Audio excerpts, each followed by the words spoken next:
Côte d'Ivoire s'est gâté. Le président français, son excellence M. Emmanuel Macron, dans la panique totale. C'est très grave. Les détails dans cette vidéo.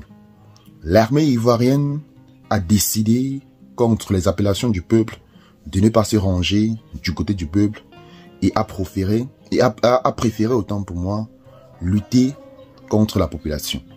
C'est très urgent.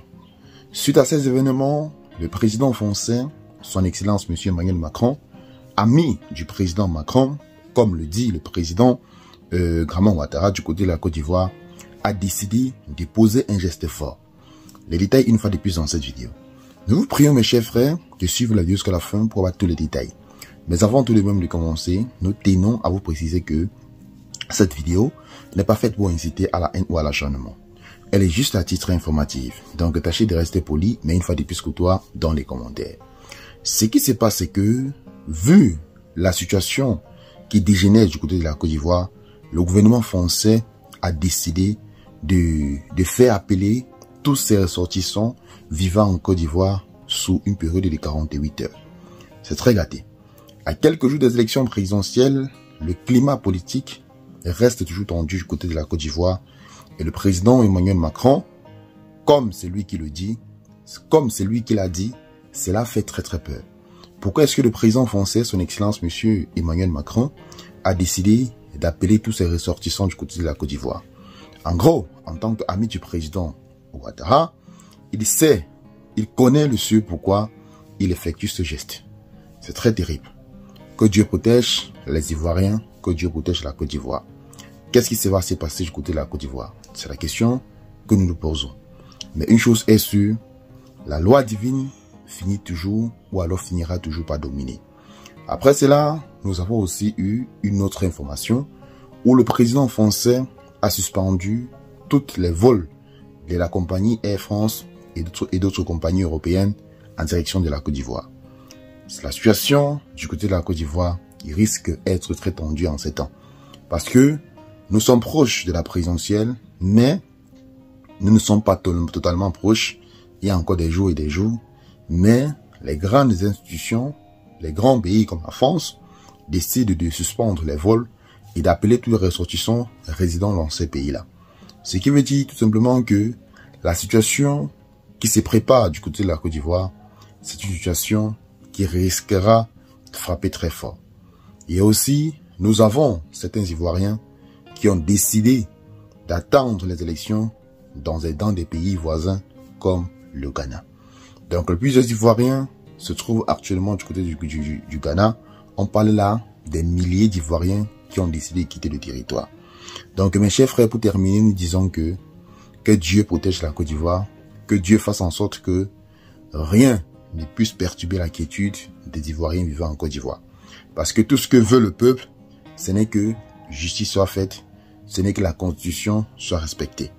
Je n'ai pas vu une vidéo où le peuple ivoirien voulait la guerre. Ils revendiquent juste leurs droits. Ils ne sont pas là pour créer des tensions, ils sont là juste pour revendiquer. Mais j'aimerais le dire, chers frères ivoiriens, revendiquer c'est bien, mais faites-le dans le respect, faites-le dans la quiétude. Ça ne sert à rien de déclarer une guerre avec l'armée qui détient les armes, avec l'armée qui a d'ailleurs refusé de s'allier avec vous pour combattre le pouvoir en place. Parce que d'après les Ivoiriens, le pouvoir en place viole la Constitution. Et violer la Constitution, ce n'est pas un principe démocratique. Raison pour laquelle il faut agir. Je vous avais demandé dans l'une de mes vidéos de faire très attention aux forces armées. Ils ne sont pas des forces armées du côté de la Côte d'Ivoire. Ils ne sont pas comme les forces armées d'autres pays. En effet, tous les pays francophones, leurs armées réagissent toujours ainsi. Ils ne se rangent jamais du côté de la population lorsqu'il s'agit de manifestations. Raison pour laquelle, lorsque vous manifestez, lorsque vous voyez, ne serait-ce que un militaire, fuyez parce que s'il a une arme, il va tirer sur vous. Comme nous avons entendu, il y a quelques temps du côté de la Côte d'Ivoire, qu'un individu, qu'un jeune homme, un jeune compatriote, je crois âgé, qui avait marqué 22 ans, a été tiré à balles réelles et ce dernier aurait perdu la vie. Donc pensez à vos enfants, chers parents qui manifestent, pensez à votre famille, N'allez pas en besogne. Ne faites pas ce que vous, ne faites pas parce que vous avez vu l'autre faire. Faites des choses qui seront bénéfiques pour vous. Ne cédez pas à la tentation. Si vous sentez que la manifestation ne vous intéresse pas, il ne faudrait pas que vous tombez dans le piège de certains. Parce que comme on le dit très souvent, lorsqu'il y a parfois manifestation, il y a des vandales, peut-être vous ne le savez pas, qui intègrent les groupes de ces gens-là pour essayer de saboter, pour essayer de voler, pour essayer de piller, pour essayer de régler leurs comptes. Donc ne faites pas que ces gens ne font pas pression sur vous. Donc que chacun soit maître de sa décision. Si vous avez détesté, si vous avez décidé autant pour moi de manifester pour le changement, pour le respect de la constitution de votre pays, il faudrait que ce soit un choix personnel.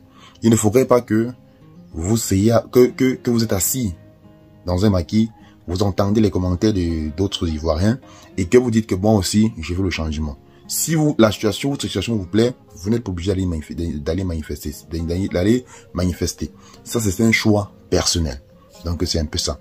Donc, mes chers frères, mon but, c'est juste de conseiller les Ivoiriens suite aux événements qui sont en train d'arriver. Parce que, récemment, j'avais fait une vidéo où je disais aux Ivoiriens de ne pas manifester, je sais pas, d'envoyer des représentants pour aller essayer de causer avec la population. Mais, certains Ivoiriens m'ont copieusement insulté.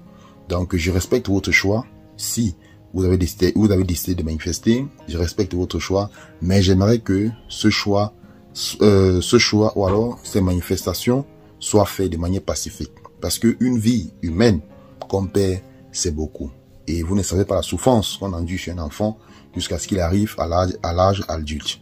Donc, réfléchissez à deux fois avant d'agir lorsqu'il s'agit de manifestations. Et j'aimerais aussi vous dire qu'il y a toujours certains prisonniers de la crise post- et pré-électorale de 2020 qui sont toujours incarcérés jusqu'à ce jour du côté de la Côte d'Ivoire. Donc pensez-y avant d'effectuer quoi que ce soit. Donc je n'aimerais pas que les gens viennent dire ici en commentaire que je suis en train de soutenir le régime. Moi je suis neutre, je ne supporte personne. Je suis du côté de la vérité. Tout simplement. Donc mes chers frères, j'espère que l'information vous a plu. Si tel est le cas, faites-nous part dans les commentaires, abonnez-vous à la chaîne, activez la cloche de notification et retrouvons-nous tout à l'heure pour une nouvelle vidéo. Et mes chers frères, comme je le dis toujours pour terminer, si vous pensez que j'ai dit quelque chose qu'il ne fallait pas, n'ayez pas peur, réprimez-moi. Comme on le dit très souvent, nul ne détient le monopole du savoir. Peut-être que j'ai dit quelque chose qui peut aider certains et peut-être cette chose-là peut venir à certains. Si vous constatez cela, faites-nous part dans les commentaires. Je vais essayer de corriger cela. Puisque mon but, autant pour moi, c'est que la paix règne du côté de l'Afrique. La guerre détruit plus qu'elle n'arrange. Et on ne résout rien dans la violence. C'est tout ce qu'il faut savoir. Donc mes chers frères, à tout à l'heure.